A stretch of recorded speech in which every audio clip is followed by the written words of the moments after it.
What's up, friends? If you're like me and most in the 7 Days to Die community, you're anxiously waiting Alpha 20 and scouring over bits and pieces that are of interest. What's new, what's old, what's changing? I'm gonna take this video to go through the weapon changes. There's a bunch of new weapons that are coming and a bunch of old are likely leaving. And if you're still not a subscriber of the channel, I invite you with a special price, lifetime subscription for $0 or Syrian local currency. Make sure you don't miss out. Just hit that subscribe button, ring the notification bell, and the thumbs up as well. And make sure you share the video and this offer to everyone in the world. It's an amazing offer. No. Just kidding. It's really a crappy offer, but it is free, so make sure you hit that subscribe button. But let's start in the beginning. You remember the blunderbuss, right? Oh, it's that god-awful weapon that everyone really loved to hate in the beginning, but we use it until we find anything better because, well, it's pretty good close up, and if you have a few of them, you can actually make the shots count. And unless you're like me, where you're actually missing half the shots, unfortunately, where you have to have a lot of these ones. So it's a good weapon, but it's also a really crappy weapon. But it's an early game weapon that most of us use until we find 10 of them or 20 of them, and we wonder, why is everyone crafting blunderbusses, in our day and age? I mean, it doesn't make any sense. I mean, if there was a shotgun or something, a double barrel shotgun, sure, but a blunderbuss, why would people have these at their homes? But enjoy it while you can, because in Alpha 20, it's gonna get removed.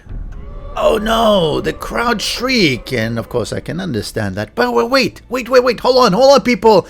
It's actually being replaced by something better. It's being replaced by the pipe shotgun. And what could be better than a pipe shotgun as an early game weapon? I think it's a good trade-off actually, because it's going to be a single shot kind of shotgun. Well, it's going to be single shot shotgun, and that's really good. It's like a blunderbuss, except it's going to be using probably the regular shotgun ammo, and that makes sense. Come on, if you go around the country and you look for shotgun type weapons that people might have made themselves, it wouldn't be a blunderbuss. It'd probably be a pipe rifle or pipe shotgun and stuff like that, which are a lot easier to make than a blunderbuss, I think, especially since the ammo is pretty easy to get by, and the blunderbuss is such an archaic weapon. And it always had a little bit of a weird playstyle because you had to be really close up, and that's dangerous in itself because you'll probably get hit by the zombies.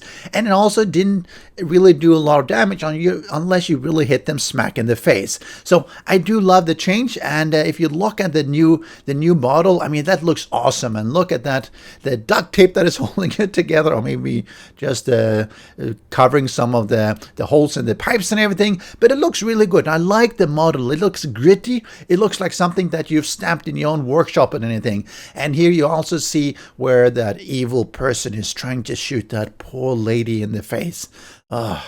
She's just out there for a good time on the, well, not really at night, but at day, and someone walks up and shoots her in the face. Not cool, man.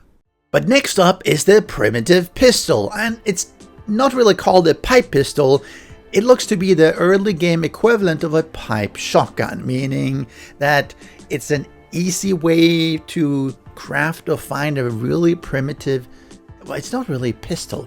It looks more like a revolver. If you look at the close-up of the real model, you see it looks like a 6-shooter actually, which is more of a revolver. But anyway, that's just naming thing. It still looks really good. It's something that, you put together early on. Not a fully functional, really good revolver. Poor accuracy, I guess, shorter range, less damage and all that. But it looks like it's a cool one with the mod suppressor, flashlight, laser sight and all that. And I guess that confirms that we can actually mod these primitive weapons as well. It's not just like a blunderbuss that you can't put any mods on. It's actually a real weapon. You can put on whatever mods you have and they'll make it better, even though it's still really primitive. So I like it. It looks gritty, early game. I think this will be really cool. Not that I would necessarily want to be fighting one of those ugly big new cops with a primitive pistol, because you'll probably get vomited and killed. But again, that's just me. Of course, the next primitive weapon is the rifle. Now, this one is actually quite interesting. We've not specifically had any repeating rifles previously, and that's what this looks to be. We've had the hunting rifle, which has been really more of a sniper kind of thing. We've, of course, had more of the marksman rifle and the sniper itself, but this is really a repeating rifle. That looks really, really cool. It looks like sort of one of those old Western kind, of course, primitive, rather than a new hunting rifle one-shot that you're using. And that actually is really interesting, and that makes me wonder, what tech tree does this go into? Does it go into the same one as the hunting rifle, or does it go into something like, you know, the machine guns and everything? Because it is a semi-auto kind of thing, not like the hunting rifle that is just one shot. I suspect though that it's going to be in the marksman rifle kind of category, but I could see this actually also being a precursor to, you know, even a primitive machine gun, because, you know, it's not really a machine gun, but I can't see them making a primitive machine gun. Maybe they will, but it seems a little bit weird. And then there's a gap in what primitive weapon will you have for that tech tree. But still looks good. It looks like it's definitely on that primitive side, and you know, depending on how much ammunition it can hold, it definitely seems like it might be better than a shotgun, because you would have multiple shots before you would have to reload. And I think that looks cool. And you can see here as we're confronting that thug zombie, or the new mechanic. Well, he's not really that new, but the mechanic guy. I guess we're coming in to steal some of that gas. But from all this, you can see that we have sort of that primitive weapons, but are there going to be more? They haven't shown any, but it's not out of the question. It's just a little bit up in there how they're going to make primitive weapons for the other tech trees. But what about all the other models? Because they've shown a bunch of other models. And what's really cool is that the Thumpim seem to be redoing all or most of the previous weapon assets for the regular ones as well into high-def custom-made models as well. And what does all this mean? Well, let's have a look. You'll see that, for instance, there's a new revolver. So they're really trying to show off some of the new weapons that are, you know, the old revolver, but looking different. It'll probably work similar to how it's working in Alpha 19, but it'll have a new model. And here's definitely a revolver that is not a new shiny one kind of thing. It's worn, it's not in mint condition. You can even look at the mods there that, you know, they look a little bit duct taped together and everything.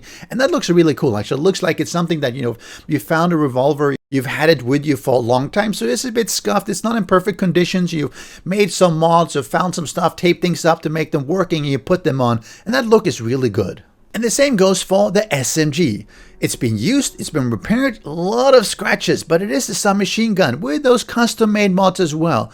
For a non-pristine look, I actually really love it, because it looks like something that has been in a lot of use over the years. Not something that is just factory made and you found out, but it's something that's been used, repaired a lot. I mean, even look at that reflex sight with those wires sticking out. I mean, it does make me worry a little bit that those are going to break and you're going to lose that sight properly. But it's a really cool look, and I'm really glad they've done that update. And you see that the different versions with the different scopes and everything in the image that they have released. Now, we've also seen an assault rifle style of model, which personally, it makes me think more of the primitive pistol and the shotgun than an AK-47. I mean, if you compare it to the SMG, which really looked like a factory-made SMG that has seen years and years of use and repair, this one actually looks more homemade, like someone has taken some different parts and slapped it together into sort of an automatic weapon. So it's a question, is this a primitive assault rifle? Or is it a replacement for the AK-47? I'm actually not really sure what they're thinking here, so I leave that open for being either. But what do you think is going to happen? But speaking of the M-60 machine gun, it's a gritty looking weapon. I mean, it can obviously come with a bunch of attachments. You see that bayonet, which is probably a standard one. It would be cool if you could actually stab with it. But you have the suppressor, the sights, and fully put together with a nice big magazine. I'm not really sure where it's mounted a 7.62 bullet on top of the sight, maybe because it looks cool. Anyway, well, here we see it's being used against the utility zombie. It really should make quick work of him, I dare say. But wait, a question that I've sort of been speculating about before is, what happens to the current factory look weapons that we've been having for years and years? And I think that's a good question, because it could be and probably the most likely that all these old assets are being removed in favor of using these new custom-made assets. What I would personally love to see, however, is to keep them. Make them legendary, top tier, top quality level weapons that you can't craft. Maybe you can't even buy them. Maybe you can only loot them from boss zombies or from quests or from wasteland missions where you go to that gun factory, you manage to come out with a brand spanking new M60 that has never been used. And maybe you have to have special tools or something to repair it or to condition it or whatever. But I think that would be really cool because I would miss having these nice new models as well. And if they're in the game, why not make use of them? Give them a use into that top tier that people would be looking for. These really cool factory-made, awesome weapons that are better than these high-use ones with, they have duct tape and have been glued together and stuff like that from different parts. I do suspect that there are still some weapons out there that we can expect to see before Alpha 20 is released. We haven't seen the new pump-action shotgun, for instance. We haven't seen the new auto shotgun, and I'm going to assume that those ones, like many of these other weapons, are going to get one of these roughen up look, because it would be really weird to have, let's say you have the M60, you have the SMG, which look like, these well-used models that everyone would be carrying around, and then suddenly you see someone with a pristine-looking pistol or a pristine-looking marksman rifle, simply because they haven't shifted those models out. I think that would be a little bit jarring, so I do hope that they actually get these ones done as well and implement everything at the same time. But I do leave you with a question. What should be happening to the old factory-made looking models? Should they be replaced entirely and have them removed, or should we keep them as high-end late-game weapons to strive for? Let me know your thoughts in the discussion section below. I hope you enjoyed this Alpha 20 cover of the new and updated weapons, and I dare you to try and bullseye that like button. One shot, one like. See you around, Survivor. Special thanks to the great patrons supporting the channel. If you would like to join the Vedui community and support these videos, do follow the Patreon link.